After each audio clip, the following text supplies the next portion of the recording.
Hello everyone and welcome back to another video here on the channel. Today marks a day where we start a new series because we will be driving a Charles Leclerc in the Ferrari, trying to make him a World Drivers' Champion within one season. We're gonna do a real season start, meaning we can start after that win of Charles Leclerc at the Austrian Grand Prix. And to make this go even quicker, we're doing short qualifying with 25% races. I've had this idea for a while and I thought now is the right time to start because Charles just won a race and it's closing the gap to Max Verstappen anyways.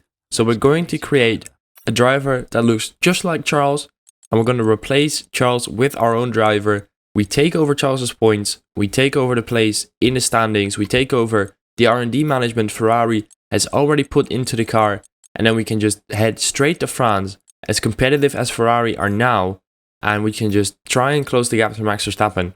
So we're creating our driver now. We're going to name him Charles Leclerc, as you can see. And we're also going to pick an audio name for him. There was neither Charles nor Leclerc. Mr. Monaco. So I went with Mr. Monaco, as you could have heard just then. And now we're heading to the driver number. And obviously 16 is not available, but we're going to pick 7. I wanted number 7, but it was taken. Since Kimi has retired, number 7 has become available in the game again. So we picked that, and now we're moving onto the helmet. This is Charles' real helmet. And I think this design came closest to representing that in the game. Obviously, we can't use his actual helmet, so this was the closest we could come. And I think we did a pretty solid job. Now, the driver pose and the podium emotes were good as they were. So was the radio voice call. They don't work in my game anyways. Still waiting for a patch to fix that. But we've created Charles Leclerc, so let's head into the career mode. Hit advance to head to Team HQ. And we can start our push to the top of Formula 1. We will start our push to the top of Formula 1 for sure, and straight away I headed over to the standings, and as you can see, not only Austria, but also Imola isn't in the standings for some reason. So I restarted multiple times, but there wasn't a fix, and unfortunately it is what it is, and unfortunately we've got to work with these standings now. Anyways, we move on to upgrades. We go for a powertrain upgrade to get ahead of Red Bull Racing. And then also we're going to look around for a second upgrade, and that's going to be in the chassis department. We'll be going for the cockpit weight reduction upgrade for 13,000 R&D points. And I was thinking about rushing it because then we could have it before the Hungarian Grand Prix, but eventually I just decided to go for the standard and get it on the car before Belgium. A reporter's asking who you see as your rival.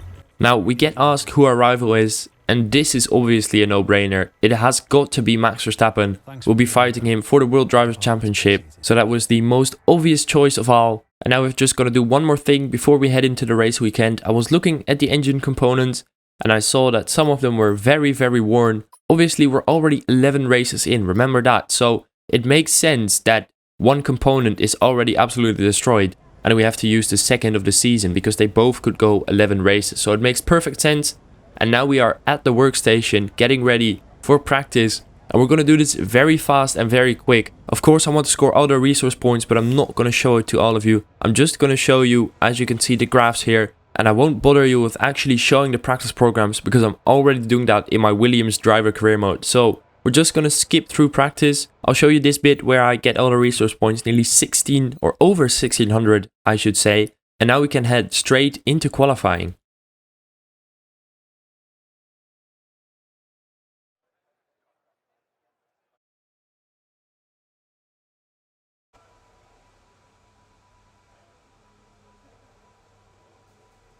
I want to keep qualifying short and simple as well, so we're going out only halfway through the session. I didn't go for the first 8 minutes, so at the 10-minute mark we go out for our first lap, and this is the first time you guys are seeing the car out on track here at France. And I always make the mistake of thinking the start finish line is here, but no, it is pretty much at the end of the straight. Previously it was at the start, but anyways, we go into turn 1 and straight away we skip a little bit further on in the lap where I start making mistakes. As you can see, we go very wide in this very long right-hander, and this final sector was a bit of a mess. The first two were fine, they were alright, a bit conservative, but this final sector was just an absolute mess. I actually had to do some driving here around time trial for league racing, which is coming up very soon by the way, but as you can see we absolutely missed this apex. And the final corner is fine, the exit is alright, but yeah, the final sector was a mess. And as we go onto the start finish straight, let's see what our first lap is going to be. It's a 30.9, which gets us P6 for now. And as we fast forward to a little bit further on in the session, we're actually going to drop to 7th, and that is not where I want to be at all. Max Verstappen on P1 right now, so we have to go again for a second time lap here in the session if we want to get ahead of our rival Gasly, even ahead of us. So we have to perform on this second lap, and ideally we want to go a second faster, which is going to be very hard, but we're going to try nonetheless. Going into turn 1 straight away, we go up on our delta, and if we skip to the end of sector 2 or halfway through sector 2, as you can see through this corner, we make up so much time. Look at the delta, it's just going up and up and up, and through this final sector we gain so much time, because on the previous lap we made so many mistakes and we're just gaining on the delta, despite there being 2 cars ahead of us which are giving us a little bit of dirty air, which is actually more noticeable in this game despite it becoming less in real life. There was just so little dirty air last game that they had to compromise it by adding more dirty air in this game. Anyways, we crossed the line. Let's see, where are we? On the top left I thought I saw 2nd or 3rd. Let's see, what is it? It is 3rd, which is a decent starting place. I wanted to be on the front row ideally. But yeah, as you can see, we skipped to the end of the session and we're actually ahead of Max Verstappen. We have to be ahead of Max to make gains in the championship, and we've achieved that. And that means that now we can head into the race. Here we are again then at Le Castellet for another round of this year's Formula One World Championship. Renault took their first French Grand Prix win here all the way back in the inaugural race in 1906, but it was another 73 years before they could take their second. I'm sure Alpine will be pushing hard to delight the local fans here today. 6 lefts and 9 rights give us a total of 15 corners here at the Circuit Paul Ricard, and a lap covers an overall distance of 3.6 miles. Average speeds will be somewhere in the region of 142 miles per hour, and they'll be maxing out on the Mistral Straight at around 205 miles per hour. It's time to see how our drivers are stacking up after yesterday's exciting qualifying session. What a qualifying yesterday for George Russell. He'll start today's race from pole position. And the smooth operator, Carlos Sainz, completes the front row.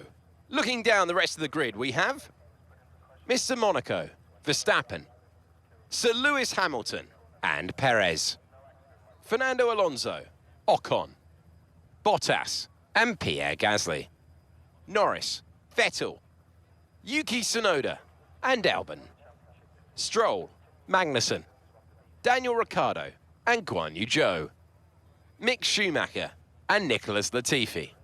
That's it then, it's time to go racing as we head down trackside for today's race.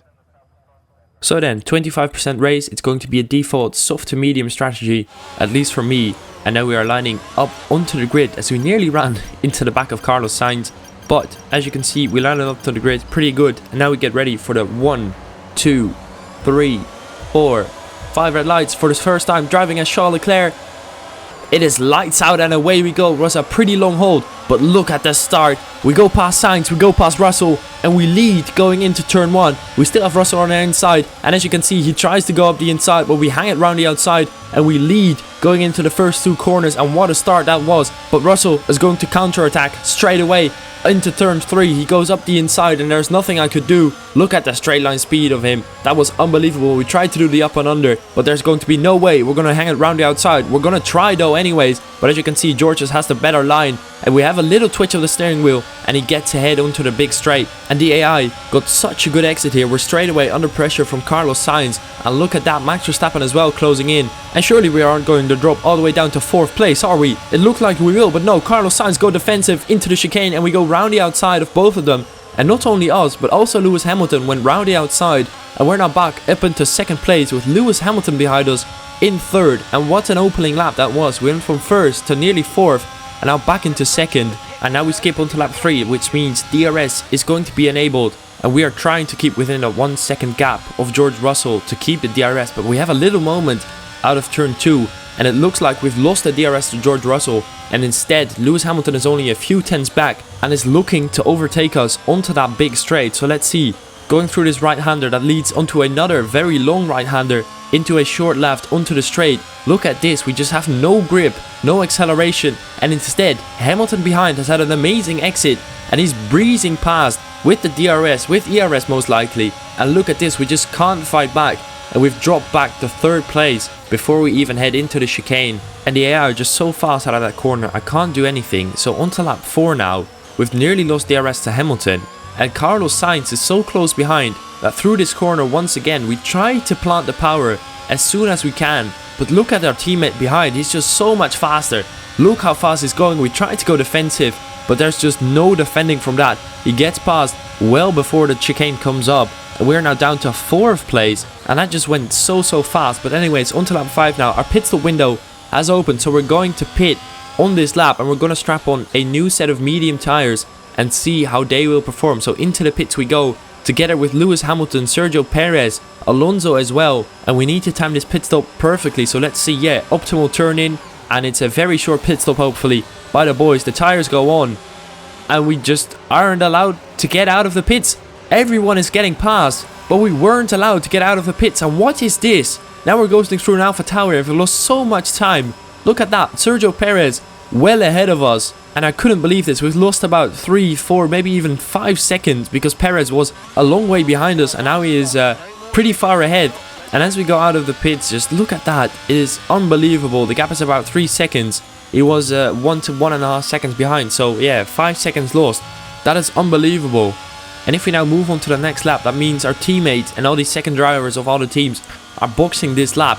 And look at this. If you look at the minimap, they are already exiting the pits, and we just coming onto the straight. We are so far back, it is unbelievable. Anyways, this is a little bit of a replay of Max's pit stop, because look at this. First of all, he goes through the Mercedes crew, but second of all, he puts on hard tires, not mediums, no, hards. And that means Sergio Perez is so much faster than him that he's going to overtake Max, and that means we are the first car behind Max Verstappen. And I just don't understand why the AI go for hards when a lap earlier we've all pitted for mediums. Even his teammate. It's not like the team have decided to go into hards, it's just Max Verstappen. And a few laps later on lap 9, we've caught up to Max, not because we were faster in terms of pace, but just because his tire was so much slower, and that gave us the advantage. And now we are within the DRS of the Dutchman, and we are trying to attack and see if we can overtake him and make gains in the Drivers' Championship. DRS is wide open, but the straight line speed onto the straight of all the AI are just so fast that we cannot make an overtake here, and we have to wait for another few laps. So onto lap 11 now. Do we fancy a dive around the outside? No, Max goes deep, and we try to do the switchback, but he is very tight onto the next left-hander. We nearly run into the back of him, so we have to go on the inside of the next right-hand corner, and we are ahead. But now Max has the DRS going onto the big straight, and also the better exit because of the AI OP straight line speed. And there comes Max Verstappen. We go defensive, but it's coming at us at rapid speed, so we go back to the outside because I thought that was going to be the better line, but it doesn't matter because he already got ahead before we even brake for the chicane. And now we have to sit behind for even more laps, but we get such a better exit. Is there a possibility we can make a move here? No. Once again, the AI's OP straight line speed prevents us from overtaking, and instead we waste our entire battery and we haven't even gotten past. So maybe can we try a move in this very long right-hander? We think about it on the inside, but we nearly run into the back of him. We were just carrying a little bit too much speed to steer to the inside, and we have to sit back, but we are very much faster on our medium tires compared to Max's hards. So we are trying to drive different lines, try to gain more speed, maybe go up the inside somewhere. And now through this left-hander we have such more speed. Going into the next right-hander we dive it up the inside, going onto the main straight, and we have gotten past Max Verstappen, and we also have the DRS.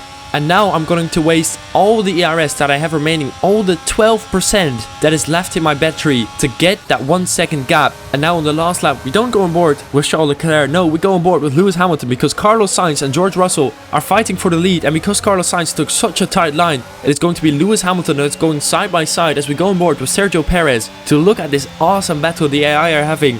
It is a four-way battle for the lead, and this is absolutely amazing. Lewis Hamilton now goes up the inside of Carlos Sainz, our teammate, and now Sergio Perez is also having a look up the inside. They make contact. Perez actually loses part of his wing, I believe, and this battle is absolutely amazing as we now go on board with Carlos Sainz. Yeah, Sergio Perez does have wing damage, and Carlos Sainz go back up the inside for P3, and I think that is that battle settled as George Russell wins the race. We come across the line for P5 with the fastest lap, but crucially ahead of Max Verstappen. So after a magnificent race, we can now see the drivers making their way to the podium. Once again, it's the Silver Arrows who take top spot. A well-earned victory for Mercedes.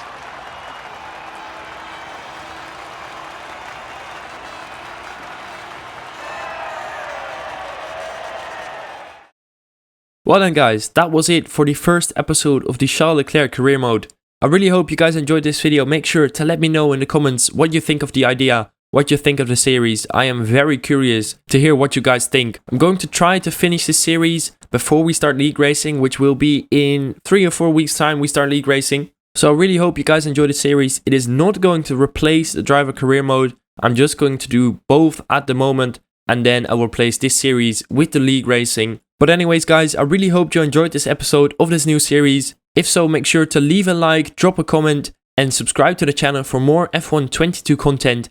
And I'll see you in the next one. Bye bye.